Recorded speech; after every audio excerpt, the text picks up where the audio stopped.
Hello friends, welcome to my new vlog. আর আজকে হচ্ছে আমি নতুন একটি রেসিপি নিয়ে আপনাদের সামনে হাজির হয়েছি। সেটা হলো বেগুনের একটা রেসিপি, যেটাকে আমি বেশিরভাগ সময়ই তৈরি করে থাকি বাসায়। অনেকে বেগুন খেতে ভালোবাসে না, তাদের জন্য আজকের এই রেসিপিটি। তো আজকে আমি যে রেসিপিটি তৈরি করব সেটাকে আমি সাধারণত বলে থাকি বেরেস্তা বেগুনি।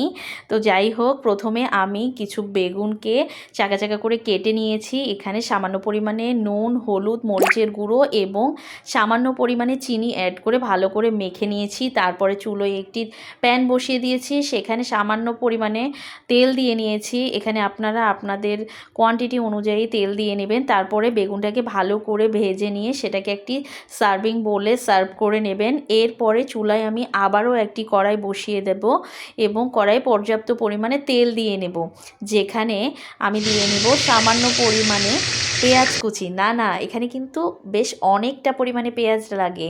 তো এখানে আমি পেঁয়াজটাকে কুচি করে নিয়েছিলাম আগে থেকে, যেটাকে এখন গরম তেলে ছেড়ে দিয়েছি এবং এটাকে বেরেস্তার যেভাবে পেঁয়াজটা আমরা ভেজে নিই ঠিক সেইভাবে ভেজে নিয়ে আগে থেকে সার্ভ করা বেগুনের উপরে পেঁয়াজটাকে দিয়ে দেব, ছড়িয়ে দেব। আর এই যে হয়ে গেল আমার বেরেস্তা বেগুনি। আপনাদের কেমন লাগলো আজকের এই ভিডিওটি অবশ্যই আমাকে তা কমেন্টসে জানিয়ে দেবেন।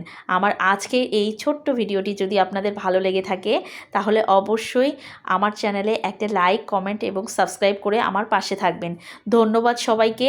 আপনারা যদি আমাকে বেশি বেশি করে সাপোর্ট করেন তাহলে আমি নতুন নতুন ভিডিও দেওয়ার চেষ্টা করব। তো বন্ধুরা, ভালো থাকবেন। Tata, bye bye.